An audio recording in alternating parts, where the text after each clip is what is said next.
Welcome to This Week Those Books Aloud. It's April 17th, 2024. I'm Rashmi Roshanlal.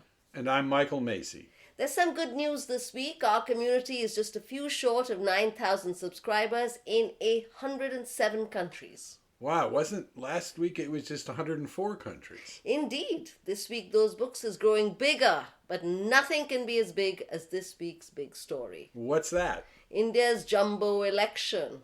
Jumbo. You're referring to an elephant, and the elephant is one of India's cultural symbols. And the Indian elections really are jumbo, as in large. The numbers are simply huge. Nearly 1 billion registered voters. That's roughly 5 times more than America and more than the population of all European countries combined. And India has more than 2,500 registered political parties. And India's Prime Minister Narendra Modi says it's the mother of democracy. Big numbers, big claims. And some big criticism. At least 3 Western organizations that focus either on political participation or research say that Modi's Hindu nationalist BJP has weakened Indian democracy.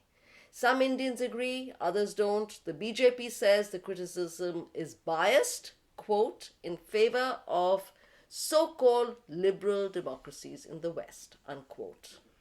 Well, there's lots in the reading pile this week, starting with India After Gandhi, the history of the world's largest democracy, by Ramachandra Guha.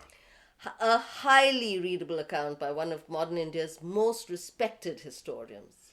He illustrates the difference between India as a newly independent nation and today. Yeah, it's quite striking. In 1947, India was high on idealism and Gandhian philosophy. Today, what Guha calls muscular majoritarianism rules.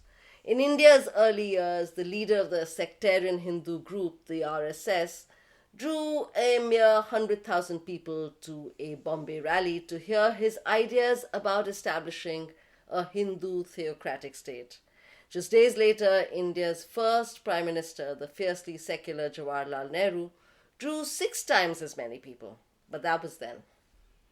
It's worth noting that in the book's first edition, Guha judged India to be a 50-50 democracy, and now he suggests it's closer to 30-70. Yeah, our second book is Making Sense of Modi's India, which does what it says. It's by various authors, including the Indian-born British economist Lord Meghnad Desai and the BBC's veteran India watcher and historian Andrew Whitehead, and me. Well, what did you write about? A non-resident Indian's view of BJP-ruled India. The third book is a novel, The White Tiger, by Aravind Adiga. It's a debut novel, and it did 2 quite rare things. It won the Booker Prize, and it caused so much angst in India because of its unglamorous portrayal of social inequality that Indians almost forgot to hail him as one of their own. But the novel did become a bestseller, and then a film starring Priyanka Chopra. Well, what's it about?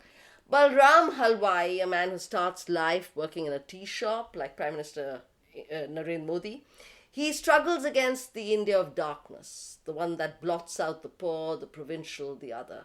And he gets to the India of light, the one of globalization, the mole culture, by dint of his cunning and criminality. And this week we have a bonus read, An Undocumented Wonder, The Making of the Great Indian Election by S.Y. Qureshi. Wasn't he formerly India's chief election commissioner? Yes, and this book lays out the tough logistics of organizing India's jumbo elections. But more to the point, Qureshi insists that it's crucial for India to go beyond the process of just having a democracy, and that it should become not just the world's largest, but its greatest democracy. Thank you for listening. We'll be back next week with the latest This Week Those Books. Yes, bye.